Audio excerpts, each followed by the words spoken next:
श्री शिवाय नमस्तुभ्यम। दोस्तों, आप सभी लोग जानते हैं कि 14 जुलाई 2025 यानी सोमवार को पड़ रही है चतुर्थी तिथि।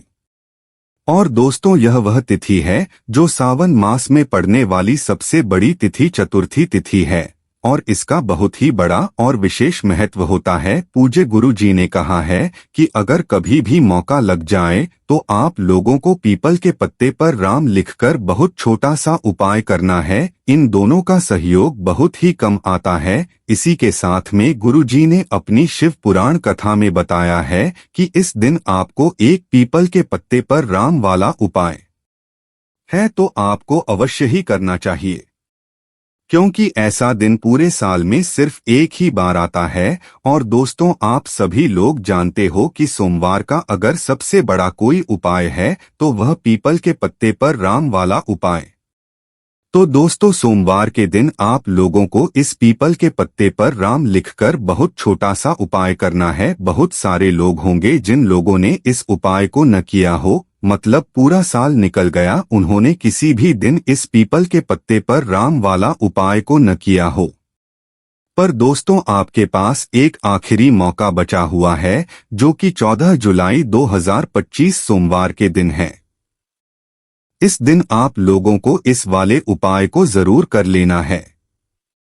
भले ही आपने पूरे महीने भर इस उपाय को न किया हो, पर अगर आपने इस सावन महीने के सोमवार के दिन अगर इस वाले उपाय को कर लिया तो आपको इस उपाय को करने का फल मिलेगा जिसकी आपने कभी कल्पना भी नहीं करी होगी। इसीलिए आप लोग इस वाले उपाय को एक बार जरूर कर लेना है ताकि आप लोगों के हाथ से यह मौका न जा सके और आपको इस उपाय को करने का फल मिल सके। दोस्तों, यह उपाय पंडित जी ने अपनी अभी की ही श्री शिव महापुराण की कथा में बताया है। इस उपाय को आज हम आपको बहुत अच्छे से समझाने वाले हैं। इस वीडियो को देखने के बाद इस उपाय को समझने के लिए आपको कोई और वीडियो को देखने की जरूरत नहीं पड़ेगी। तो चलिए दोस्तों, उपाय को शुरू करते हैं। देखिए, इस सावन महीने के सोमवार के दिन यह इतना खास होता है, इतना महत्वपूर्ण होता है। देखा गया है कभी कभी बड़े बड़े पूजा पाठ अनुष्ठान से जो मनोकामना पूर्ण नहीं होती, वह सावन महीने की सोमवार के दिन एक छोटे से उपाय करने से ही आपकी मनोकामना पूर्ण हो जाती है। और बहुत सारे लोगों ने इस उपाय को किया भी है और उनको इस उपाय को करने का फल भी जरूर मिला है। अगर आप लोग भी इस उपाय को करना चाहते हैं तो आप इस उपाय को पहले अच्छे से समझ लेना, सुन लेना, उसके बाद करना। आपको इस उपाय का फल जरूर मिलेगा और इस उपाय को कर लेने से आपके घर में चाहे किसी भी प्रकार की दुख और समस्या क्यों न चल रही हो, आपको उसका कारण भी नहीं पता है कि भाई यह समस्या किस कारण से चल रही है। उसका कुछ भी कारण हो सकता है, जैसे पितृदोष हो सकता है या किसी भी तरह का मंगल दोष भी हो सकता है। तो इस दिन आप लोगों को यह वाला उपाय कर लेना है। यह एक ऐसा उपाय है जिस उपाय को अगर किसी विशेष दिन पर किया जाए तो भाई उस विशेष दिन का जो है वह तो हमें मिलता ही मिलता है, पर हमने उस दिन पर इस उपाय को किया है तो हमें उससे भी बड़ा फल मिलता है और फल बहुत जल्दी मिलता है, क्योंकि आप इस उपाय को बहुत ही बड़े और विशेष दिन पर कर रहे हो। तो चलिए अब उपाय के बारे में बात करते हैं, लेकिन उससे पहले आप लोगों को यह जानना आवश्यक है कि आखिर यह उपाय किस समय करना है, किसको करना है और कैसे करना है। तो चलिए हम आगे आपको वीडियो में एक एक करके बता देते हैं। लेकिन उससे पहले अगर आप लोग हमारे चैनल पर पहली बार आए हैं या फिर मेरी आवाज आज पहली बार सुन रहे हैं तो हमारे चैनल को सब्सक्राइब जरूर कर लेना और इस वीडियो को लाइक करके कमेंट बॉक्स में श्री शिवाय नमस्ते भयावह ओम नमः शिवाय जरूर टाइप कर देना। तो दोस्तों, इस के पत्ते पर राम वाला उपाय को हमें इस सोमवार के दिन कैसे करना है, किसको करना है, किस समय करना है और कहां पर करना है, ये सारे सवालों के जवाब आपको इस वीडियो में मिल जाएंगे। और जो यह वीडियो देखेगा भाई, उसको पीपल के पत्ते पर राम वाला उपाय जरूर करना चाहिए, क्योंकि इस दिन पीपल के पत्ते का भी बहुत ही बड़ा और विशेष महत्व होता है।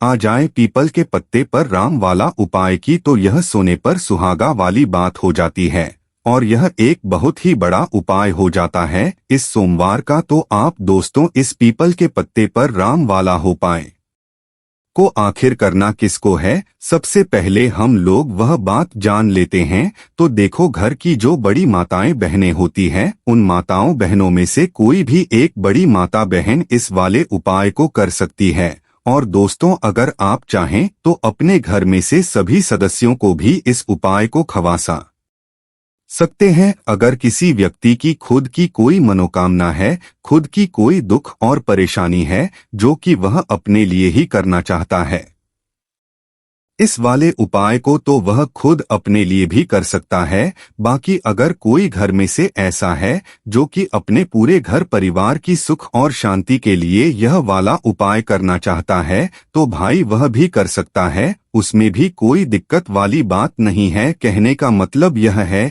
कि इस उपाय को हर एक सदस्य भी कर सकता है और पूरे घर परिवार के सदस्य के लिए घर की बड़ी माताओं बहनों में से कोई एक माता बहन भी कर सकती है। माताएं बहनें अगर घर में उपस्थित न हो या वह यह वाला उपाय न कर पा रही हो तो फिर घर का कोई बड़ा सदस्य भी इस पीपल के पत्ते पर राम वाला उपाय को कर सकता है, चाहे फिर वह पुरुष ही क्यों ना हो, उसमें कोई भी दिक्कत वाली बात नहीं है। उसके बाद में दोस्तों जो अगला प्रश्न निकल कर आता है वह यह आता है इस उपाय को लेकर कि आखिर इस उपाय को हमें किस समय करना है, सुबह के समय करना है कि शाम के समय करना है। तो देखो, इस वाले उपाय को आप लोग सुबह के समय भी कर सकते हो और शाम के समय प्रदोष काल में भी कर सकते हो। अब अगर आप पूछो कि भाई साहब सबसे उत्तम समय कौन रहेगा इस पीपल के पत्ते पर राम वाला उपाय को करने का, तो हम आपसे बस यही कहेंगे कि इस उपाय को आप सुबह के समय करेंगे तो ज्यादा बेहतर होगा। बाकी अगर प्रदोष काल शाम के समय भी करेंगे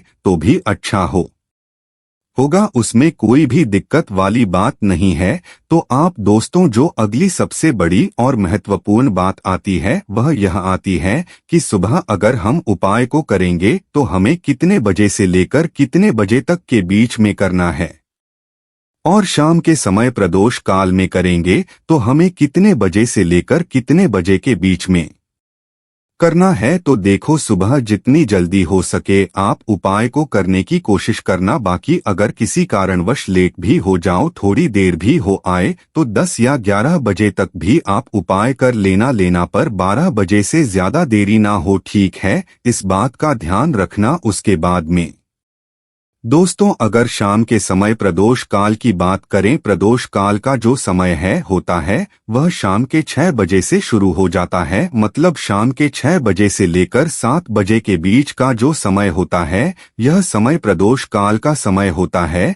तो आप इस उपाय को 7 या 8 बजे के बीच में भी कर सकते हो। मतलब शाम के 6 बजे से रात 8 बजे के बीच में आप कभी भी इस वाले उपाय को कर सकते हो, उसमें कोई भी दिक्कत वाली बात नहीं है। हमें किसी भी दिन आपको पीपल के पत्ते पर राम लिखकर बहुत छोटा सा उपाय करना है। ऐसा समझ लीजिए जितने भी आपके शत्रु हैं, जो भी आपके विरोधी हैं, दुश्मन हैं, जो आपको हर तरफ से परेशान कर रहे हैं, अब उन शत्रुओं की अकड़ निकलेगी। शत्रु का किया कराया भी तुरंत हट जाएगा जब सोमवार में आप इस छोटे से उपाय को करेंगे। तो देखिए, आज की वीडियो विशेषकर उन लोगों के लिए ही है जो अपने जीवन में शत्रुओं से और दुश्मन से बहुत ज्यादा परेशान हो चुके हैं। देखिए, जगत जननी माँ जगदम्बा का हम सोमवार में पूजन करते हैं और उनसे जुड़े हुए उपाय करते हैं। साथ ही साथ आपको बता दें कि सोमवार में संकट मोचन हनुमान जी का पूजन करने से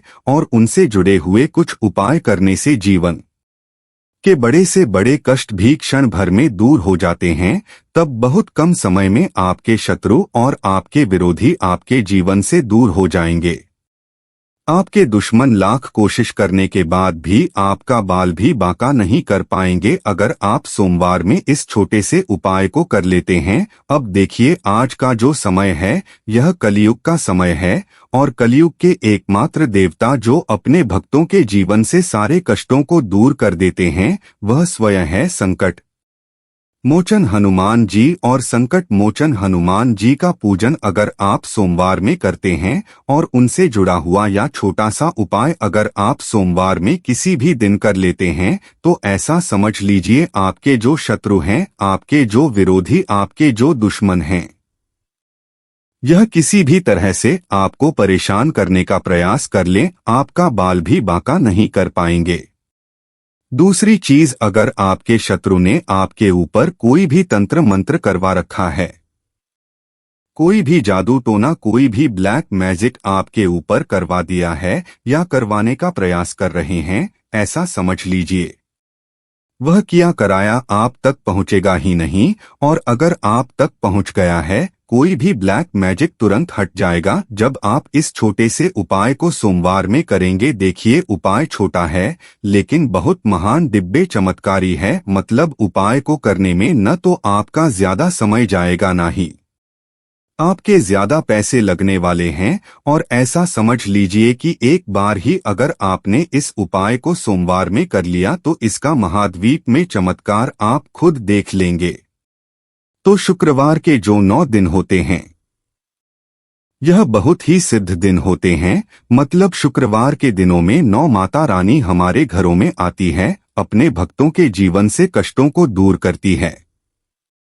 साथ ही साथ आपको बता दें कि शुक्रवार के टाइम पर जब भी आप संकट मोचन हनुमान जी के उपाय करते हैं तो मां दुर्गा की आपको असीम और विशेष कृपा मिलती है।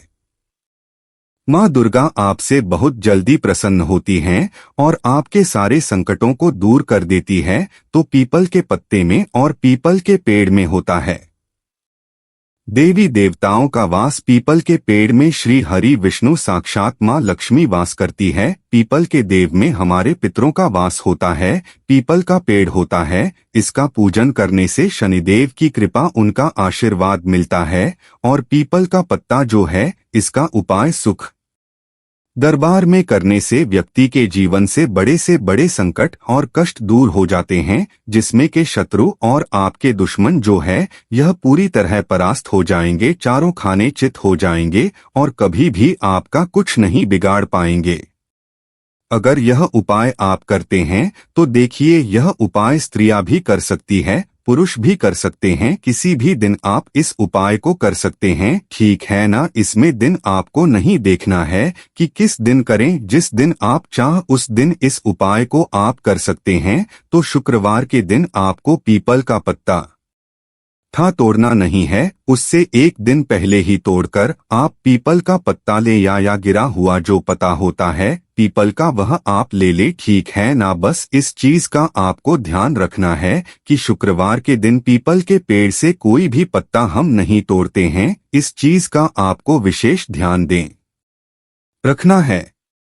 तो आपको लेना है पीपल का एक पत्ता और शुद्ध जल से उसे साफ कर लेंगे पहले, जिससे कि धूल मिट्टी अगर पीपल के पत्ते पर हो तो वह हट जाए।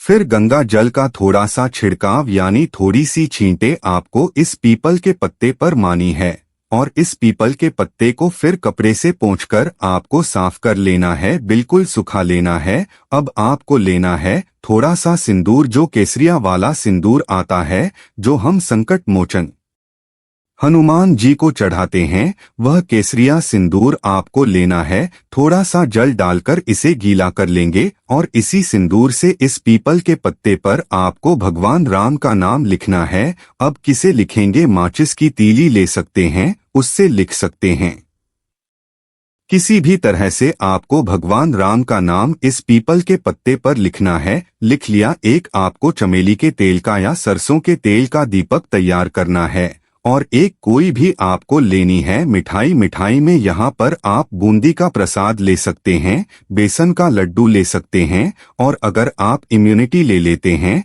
तो यह और भी उत्तम है। देखिए, इम्यूनिटी का जो भोग होता है यह संकट मोचन हनुमान जी को बहुत ज्यादा प्रिय है। अब ये सारी चीजें लेकर आपको जाना है संकट मोचन हनुमान जी के मंदिर में। तो देखिए, सबसे पहले आपको संकट मोचन हनुमान जी के सामने यह दीप प्रज्वलित करना है जो आप लेकर के गए हैं, चाहे आपने चमेली के तेल का दीपक तैयार करा है या सरसों के तेल का, सबसे पहले दीपक आप जला देंगे और दीप जलाने के बाद आपको जो पीपल का पत्ता आप लेकर के गए थे वह पत्ता आपको संकट मोचन हनुमान जी को अर्पित करना है, वहां चढ़ाना है। और जो भी भोग में आप लेकर के गए हैं, चाहे आपने बेसन के लड्डू लिए, बूंदी का प्रसाद लिया या फिर इमरत, जो भी कुछ आपने लिया है उसका भोग लगाना है। और संकट मोचन हनुमान जी से आपको प्रार्थना करनी है कि ही जगत का कल्याण करने वाले संकट मोचन हनुमान जी, संकटों को हरने वाले मेरे जीवन से शत्रु और दुश्मनों को भी दूर कर दीजिए। शत्रु का किया कराया तंत्र मंत्र सब कुछ हट जाए, ऐसी कृपा मुझ पर कीजिए। इस तरह से आपको प्रार्थना करनी है और 108 बार जय श्री राम, जय श्री सीताराम, जय श्री राम, जय श्री सीताराम, जय श्री राम, जय सितारा, इस तरह से आपको जयकारा लगाना है, क्योंकि भगवान राम का नाम संकट मोचन हनुमान जी को सबसे ज्यादा प्रिय है। तो जयकारा लगा देंगे और देखिए, अगर एक बार हनुमान चालीसा पढ़ पाए तो आप एक बार हनुमान चालीसा ऐसा जरूर पढ़े, ठीक है ना, ज्यादा बार नहीं तो एक बार जरूर पढ़े। जयकारा तो आपको बिल्कुल से लगाना है और इस छोटे से उपाय को किसी भी दिन कर लीजिए, सुबह कर लीजिए, शाम को कर लीजिए और किसी भी दिन, जैसे शुक्रवार की तिथि जो होती है ना, यह बहुत बड़ी होती है, आप उस दिन भी इस उपाय को कर सकते हैं। जरूर से करें। शत्रुओं और दुश्मन आपके जो विरोधी है यह पूरी तरह चारों खाने चित हो जाएंगे और आपका बाल भी वहां का नहीं कर पाएंगे।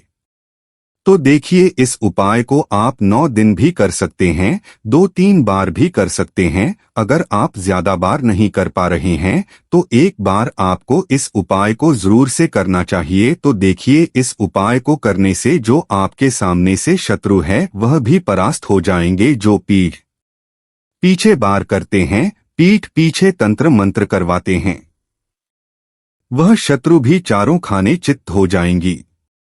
बस छोटा सा उपाय है, जरूर करें।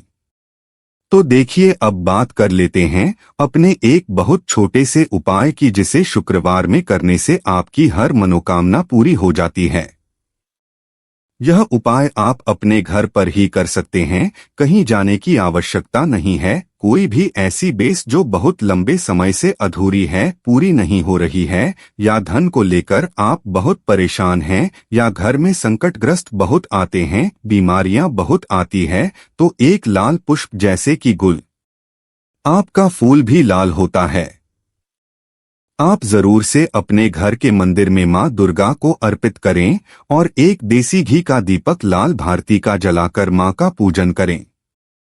शुक्रवार में अगर लाल रंग से जुड़ा हुआ यह उपाय आप करते हैं, आपकी सारी मनोरथ, सारी मनोकामनाएं मां पूरा कर देंगी, क्योंकि लाल रंग मां दुर्गा को बहुत प्रिय है। लाल पुष्प और लाल रंग की बात ही का दीपक आपकी बड़ी से बड़ी मनोकामना को भी पूरा कर देगा। शुक्रवार में यह उपाय आप किसी भी दिन कर सकते हैं। दूसरे उपाय की हल्दी वाला जल आपको अपने घर में किस जगह पर डालना है और उपाय को कैसे करना है और कैसे यह हल्दी वाला जलते सावन महीने का शुक्रवार के दिन जब आप अपने घर में डालते हैं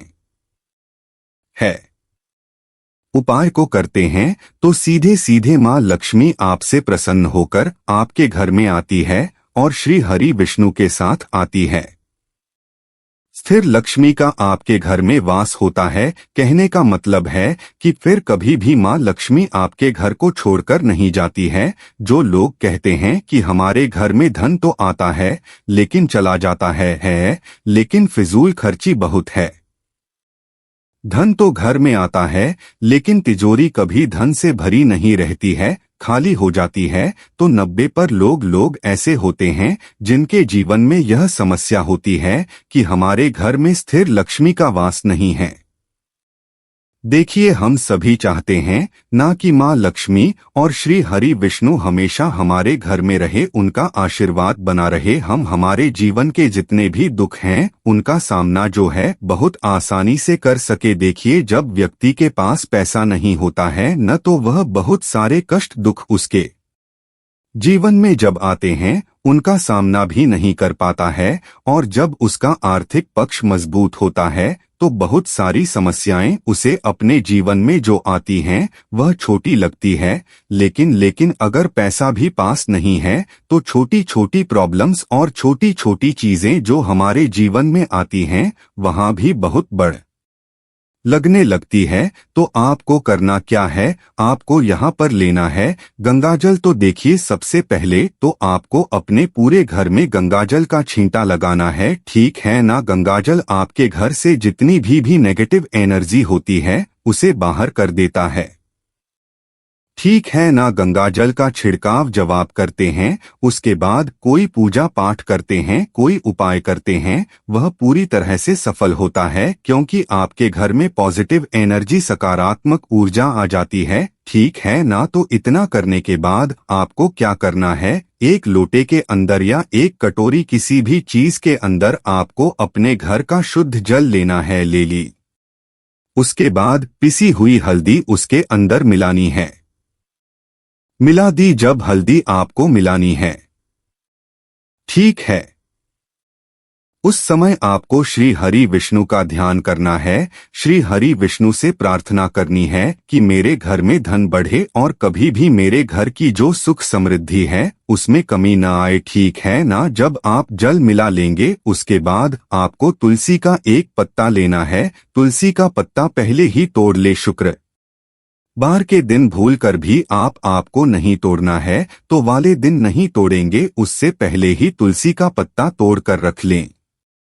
अगर आपके घर में तुलसी का पौधा इस टाइम सूख गया है, नहीं है, तो जहां पर भी आपको तुलसी का कोई पत्ता मिल जाए, एक पत्ता आप ले आए। उस तुलसी के पत्ते से आपको अपने पूरे घर में उस हल्दी वाले जल का छींटा लगाना है। सबसे पहले घर के मंदिर में लगाएंगे, ठीक है ना। फिर जितने भी रूम है कम रहे हैं वहां पर लगाएंगे, घर के मुख्य द्वार पर लगाएंगे। इस तरह से जब आप उपाय करते हैं तो आपके घर में कभी भी धन की कमी नहीं होती है, धन में वृद्धि होती चली जाती है और धन आपका हमेशा बढ़ता है। देखिए, अगर तुलसी का पत्ता आपको नहीं मिलता है तब आप किसी भी छोटी सी पूजा वगैरह की जो चम्मच होती है उससे भी छींटा लगा सकते हैं। तो देखिए, जब भी आप अपने घर में शुक्रवार के दिन हल्दी के पानी का छींटा लगाते हैं तो इससे श्री हरि विष्णु माँ लक्ष्मी के साथ आपके घर में आते हैं और स्थिर रूप से आते हैं।